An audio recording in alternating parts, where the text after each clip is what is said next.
All right, so here on this dashboard, we have the cool call centers, their key indicators, and we're going to give a brief overview of the highlights of this dashboard.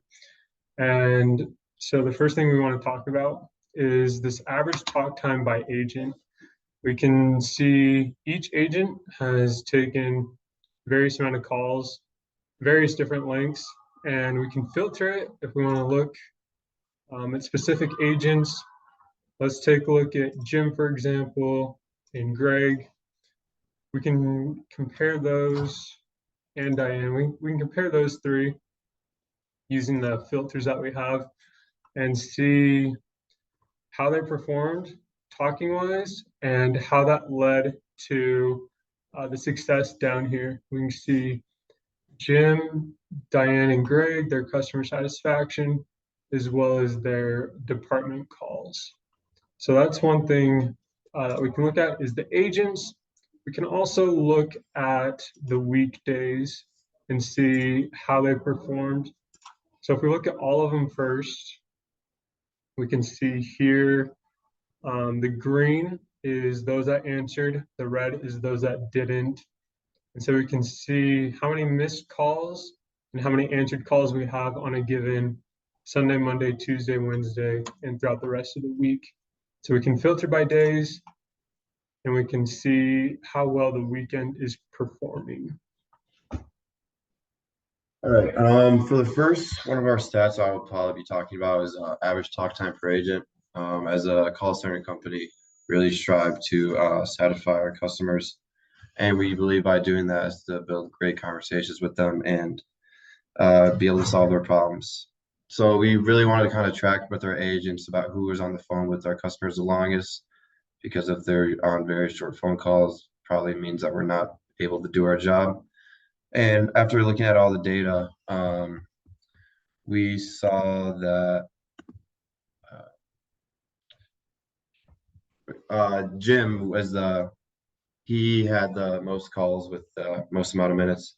I believe he had 42 calls with over 6 minutes.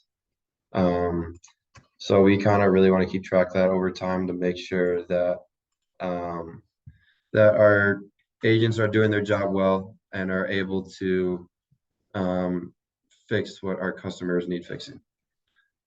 And then we also wanted to look at calls by weekday. So we really kind of wanted to track throughout the week of how many calls we're getting each day to kind of decide, first of all, of staffing purposes.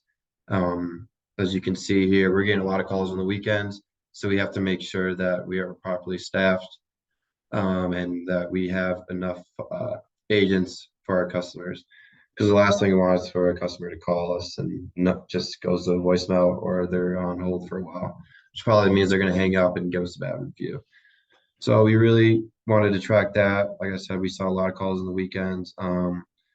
We also wanted to keep track too to see if they got resolved well or if they didn't. Maybe there's a certain day where we were getting a lot of calls and a certain problem was coming up more in the weekdays than it was on the weekend, and we weren't able to resolve it. So we kind of wanted to keep track of things over time, especially during the week, to see where we needed to go fixing and where we needed to add staff to.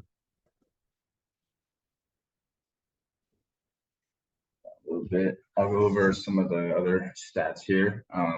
The calls resolved. So it looks like just based on the data that a lot of the fridge, toaster, washing machine, all these ones, they were a lot more I mean, I guess in terms of being resolved versus not being resolved, obviously there's more resolved.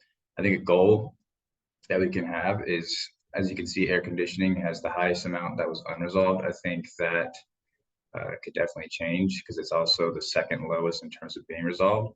I think focusing on that and the fridge a little more, because those two are the lowest with their numbers on being resolved. I think those could definitely help the client satisfaction or customer satisfaction, whatever you want to call it. And I think that's a good way to help drive up sales and also kind of have a better reputation as a whole for the call center and for the company.